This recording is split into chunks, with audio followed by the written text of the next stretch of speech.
umfundisi akumelanga akipite.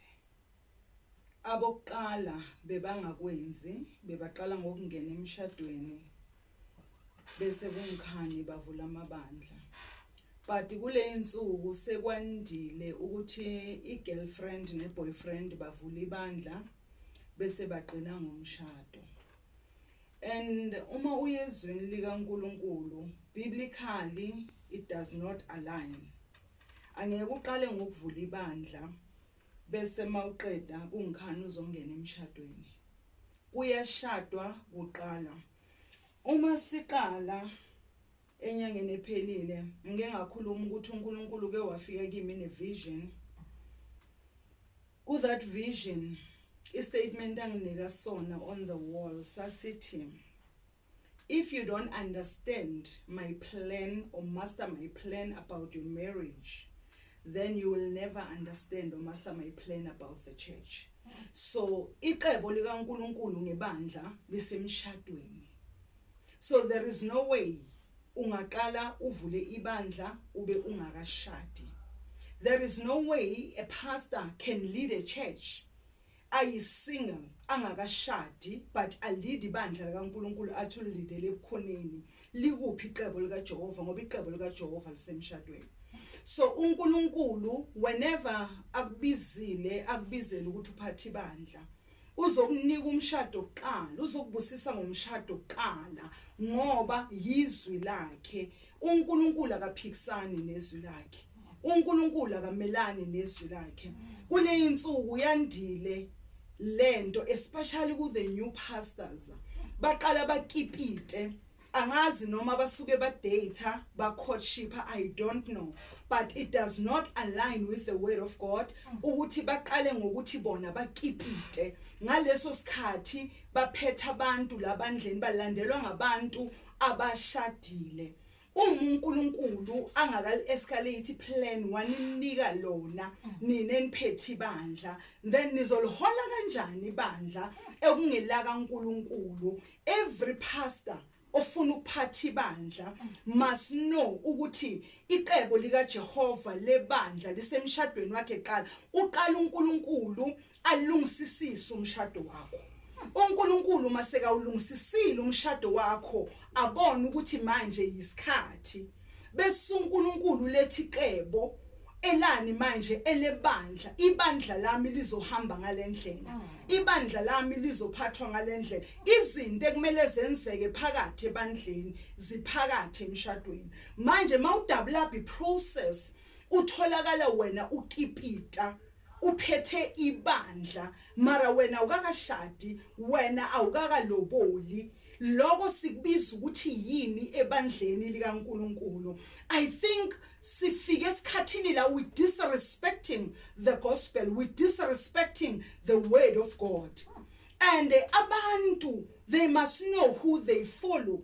Uma kuze ezintweni zikaNkulunkulu ungalandeli for the sake yokuthi pastor bosukwazi ukukhuluma. No, it can't be like that. Sometimes you need to pray about territory and environment oyakuyo ngoba biblically uNkulunkulu akayiseki indaba yokuthi umfundisi uyophathi whether it's a woman, whether it's a man. uNkulunkulu akayiseki indaba yomuntu ozophathi ibandla ayedwa ungena nkosikazi unless that person unkosikazi ushonile or umyeni ushonile. But ongazanke ake ashade avele sekaqhubuka athi uzophatha ibandla likaNkulunkulu. Qebo likaNkulunkulu ngebandla lisemshadweni. So this is a message to my colleagues ukuthi bazalwane yes sibizelwe ukuzoyenza umsebenzi kaNkulunkulu, but uma ngabe aba umgotshwa nalo athi yena unkosikazi wakhe umbiza nangunkosikazi yet akakamloboli yet akakamshadi uhleli naye.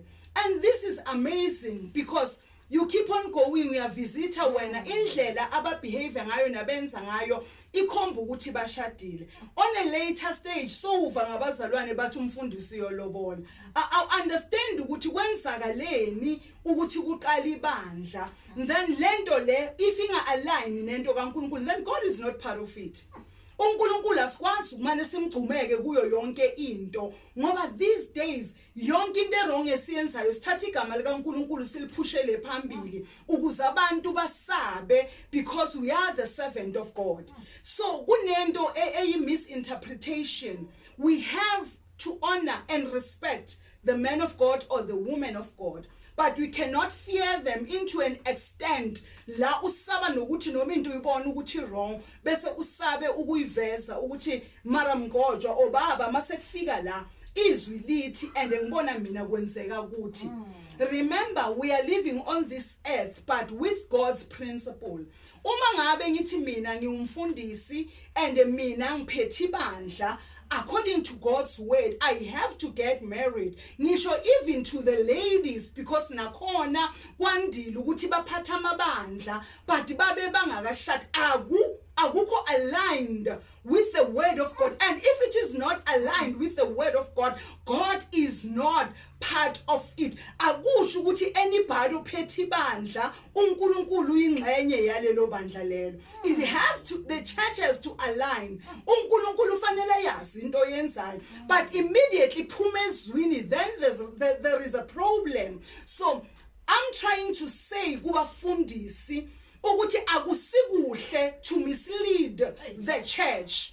Uma ngabe uphethe ibandla akaziwe unkosikazi oshadiwe olotsholiwe asingabridgini process bese sifuna ibandla lenze kahle ngoba izinto inqeku ezenze bandleni ziyolilimasa ibandla ngokuhamba kwesikhathi. So akukhonakali ukuthi sidevelop process ngoba thina singabagqotshwa so ibandla lesaba we can do as we please. No, it doesn't work like that. When God look at the church, when God abheka abafundisi, uma sibheka uthi laba bangabantwana bami. So njengoba sinobaba, we ought to respect izinto zikababa, simele ukulihlonipha ibandla. So ngizothi mina abayeke laba bezemuva ukuthi ba bridge process ngoba bathela laba edala bakhona evangelini ihlazo abokala bayenze kahle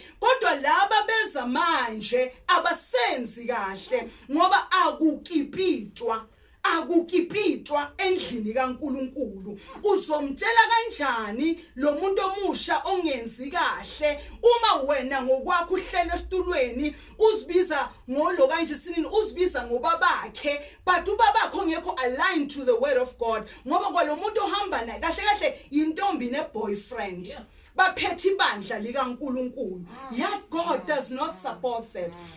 So ngizothi mina wrong akabe wrong, right akabe right. Asingadlalini ngeimpilo zabantu. Abahambe phambi kwethu sibabonile bahambe kahle, bangenile emshadweni bathi baqambe baphatha amabandla sabe sazi ukuthi basemshadweni. Kwenzakaleni namhlanje sesibridge process yeqebo likaNkulunkulu. It's amazing ukuthi umuntu nathi bosisi sivume umuntu ayokubiza ngonkosikazi phakathi kwabantu ube wazi ukuthi nasekhayini abamazi. Ukwenza kanjani lokho, especially in the eyes of the Lord?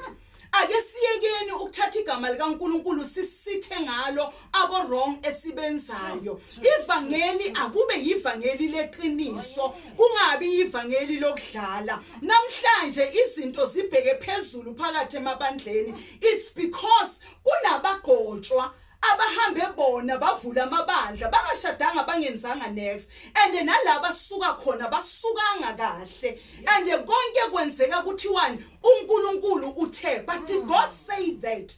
Ukushila uNkulunkulu na ngizothi mina kule ingceke ezizemuva laba bangena emshadweni ba bridge process ngizothi mina akusili ivangeli lelo akusiko futhi. So we cannot be scared to tell the truth because wena wenza kabi sisaba ukuthi ungumfundisi. Mangumfundisi thatha izwi lakho align nalo, ungaphuma ezwini, ungabiza umntana bakho ngokuthi ungunkosikazi, umbiza ukuthi unguqueen enkonzweni kube wazi kahle ukuthi akalotsholwanga. Bosisi, this is not the time for desperation. Ungavuma umuntu azokubiza ngonkosikazi abangazanga kokode ekhayini abangazanga kushade.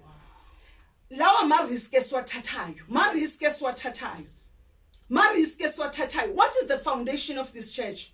If kamampela thina siyakipita silindele ukuthi labantwana abasilandelayo labantu abasilandelayo bahambe kanjani. That is why there is a big mess in the house of the Lord. Ngenxa yokuthi bakhona laba abafeel ukuthi thina sibakhulu and nobody can tell us. And when they feel ukuthi mina nginqeko and akekho umuntu ozongitshela noma sekaphume endleleni sifanele sisaba ukukhuluma ngoba sisaba ukuthi uzosiqalekisa of uzosenzani. But kubi ukuthatha abantwana babantu nibanikeze ama front seat nibabize ngabafazi na ubizo lo boyfriend wakho umbize ngendoda nibe niphethe ibandla nidukisa nalabantu enibaholayo ngoba labantu balandelani icebo lika Jehova icebo liba semshadweni wakho. uNkulunkulu qala kutrain phakathi emshadweni ukuthi indoda iphathwa ngalendlela abantwana baphathwa ngalendlela nkosikazi uphathwa ngalendlela lithizwe lenkosi. Angeke uhlulwe ibandla lakho bese ufuna ukuyophatha ibandla lika Simakade. Semaningi lamahlazo ambethe izinceku and ngaleso sikhathi sonke singena ebhakedeni elilodwa kodwa sonke asenze into eyodwa. Uyazazi ongenzi kahle, uyazazi oseplanini, uyazazi ophethe ibandla othi mina ngiphethe ibandla ngiyumfundisi wasendaweni so, but at the end of the day uyazi ukuthi akashadanga ngizothi mina iqala emshadweni le ndaba. Ayikho ibridge ayikho double lapla asinama shortcut makufika entweni zikaNkulunkulu. Siqala emshadweni sishade sesishadile we wait upon the Lord. It has to be God okunguye ozo escalate the plan of the church. Ithi sisemshadweni ngoba nebandla lifuna ukubambisana. Akuyi ngokuthi kubiza umuntu oyedwa kodwa siyabambisana emshadweni. Nizothi na kulabo abaphethe amabandla. Bazalwane yazini ukuthi that does not align with the word of God. As long as you are leading a church and you are single, awashadi, that does not align with the word of God.